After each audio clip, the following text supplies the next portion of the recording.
अब गौर से सुनिएगा जो बात मैं कहना चाहता हूं। जब कुरान की यह आयत नाजिल हुई कि किसी को अपना बेटा बना लेने से वो सगा बेटा नहीं बन जाता, अब इस रस्म को खत्म करने के लिए अल्लाह ताला ने अपने नबी को एक हुक्म दिया।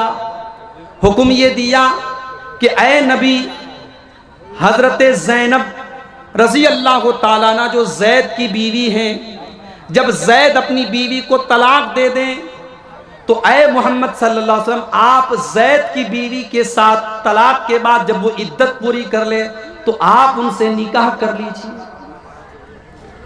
अल्लाह के रसूल को अल्लाह ने हुक्म दिया कि आप अपने मुंह बोले बेटे की मुतल्लका बीवी के साथ, जो समाज की नजर में आपकी बहू है, अपनी उस लड़की के साथ, उस औरत के साथ आप शादी कीजिए। कितनी बड़ी बात है।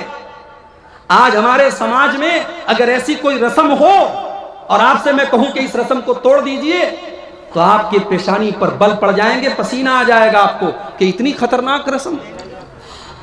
अल्लाह ने अपने नबी को हुक्म दिया कि ऐ नबी, जब ज़ैनब की इद्दत खत्म हो जाए तो आपको ज़ैनब के साथ निकाह करना है।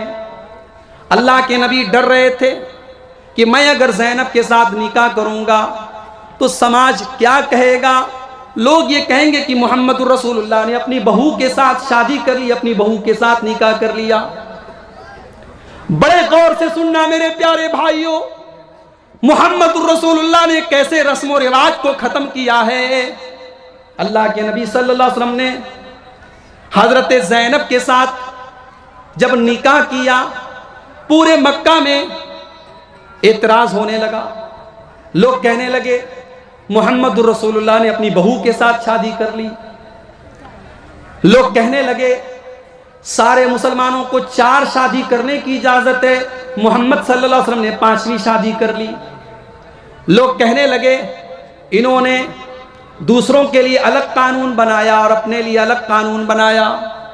अब अल्लाह ने कुरान की आयत नाजिल की, सूरह अहज़ाब, मा काना मुहम्मदुन अबा अहदिन मिर रिजालिकुम वलाकिन रसूल अल्लाह। ओ लोगो, तुम मेरे नबी पर इल्जाम लगाते हो कि मेरे नबी ने अपनी बहू से शादी कर ली, जबकि मेरे नबी की औलाद में कोई लड़का नहीं है, मेरे नबी किसी लड़के के बाप नहीं है, मेरे नबी की औलाद में कोई मर्द नहीं है। आपके लड़के हुए 3 लड़के हुए, लेकिन तीनों लड़कों का इंतकाल बचपन में हो गया। आपका कोई बेटा जवान नहीं हुआ, मर्द नहीं हुआ।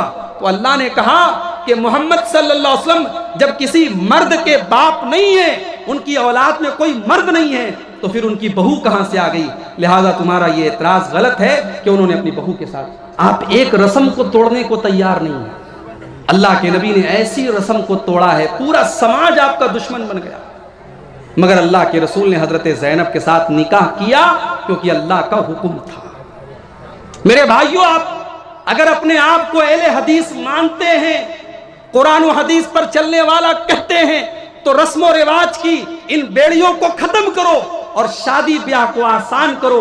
और मेरी बात नोट कर लो, समाज से बेहयाई और ज़िनाकारी नहीं खत्म हो सकती जब तक हम निकाह के सिस्टम को आसान नहीं करेंगे। अल्लाह के प्यारे नबी फरमाते हैं, इन्ना आज़मन निकाही बरकतन ऐसरुहु मऊनतन। सबसे ज्यादा बरकत वाला निकाह वो है जिसके अंदर सबसे कम खर्च किया जाए।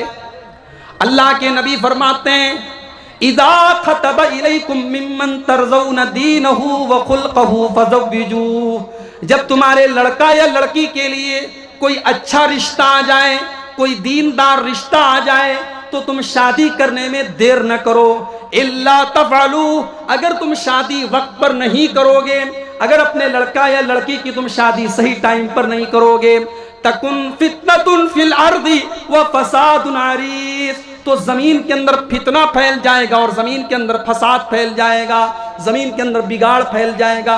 आज बिगाड़ फैल चुका है और आज आप देखें कि कौन सा मुसलमानों का गांव ऐसा है और कौन सा मुसलमानों का शहर ऐसा है जहाँ मुसलमान नौजवान, चाहे वो लड़के हों चाहे वो लड़कियां हों, वो बदकारी की गलत आदत में न मुब्तला हों।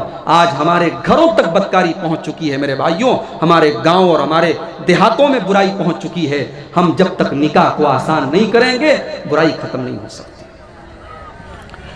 हमारे नबी हमारे लिए नमूना है, और नमूना आप हर एतबार से। आप जब बिजनेस करें, व्यापार करें, नौकरी करें, पैसा कमाने के लिए आप घर से निकलें, पैसा कमाने के लिए भी अल्लाह के रसूल आपके लिए नमूना है। आप आज़ाद नहीं हैं कि आप ब्याज का पैसा भी अपने घर में लेकर के आए, रिश्वत का पैसा भी आप अपने घर में लेकर के आए, शराब बेच करके आप पैसा कमाएं। नहीं नहीं, पैसा कमाइए, बिजनेस कीजिए, मगर हलाल तरीके से कीजिए। सूद और ब्याज की रकम अपने घर में मत लाइए। मेरे प्यारे भाइयों, आज अपने बच्चों से हम इतना प्यार करते हैं कि हमारे बच्चों को जरा सी खरोंच आ जाए हम बेचैन हो जाते हैं। हमारा बेटा बाइक से जा रहा है, हमारी बेटी घर से जा रही है, बेटे को चोट आ जाए तो बाप बेचैन हो जाता है, बेटी को खरोंच आ जाए तो माँ बेचैन हो जाती है। मेरे प्यारे भाइयों, अपने बेटे और बेटियों से इतना प्यार करते हो और उसी बेटे को, उसी बेटी को हराम कमाई ला करके खिलाते हो, अपने बच्चों की परवरिश हराम पैसे से करते हो। क्या आपने अल्लाह के रसूल की वो हदीस नहीं सुनी, मा यरबू लहमु मिन सोहतिन, जिस बदन की परवरिश हराम कमाई से की जाए, जिस बदन के अंदर हराम पैसा चला जाए, फन्नारु औला बिही, वो बदन जहन्नम की आग में डाला जाएगा। आप अपने बेटे और बेटी को दुनिया की आग में जलता हुआ नहीं देख सकते। मेरे भाइयों, जहन्नम की आग में अपने बच्चों को कैसे आप जलता हुआ देख सकते हो? सूद से अपने आप को बचाओ मेरे भाई, हराम कमाई से अपने आप को बचाओ। याद रखो, कल क़यामत के दिन हमसे सवाल किया जाएगा कि हमने पैसा कहां से कमाया और कैसे कमाया।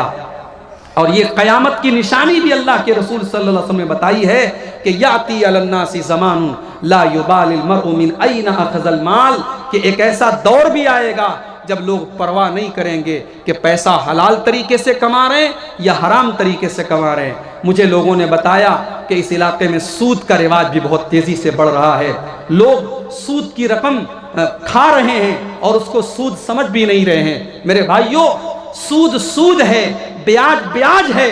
हम उसका नाम बदल करके इंटरेस्ट रख दें, हम उसका नाम बदल करके कुछ और रख दें, लेकिन ब्याज ब्याज रहेगा, शराब शराब ही रहेगी, ज़िना ज़िना ही रहेगा।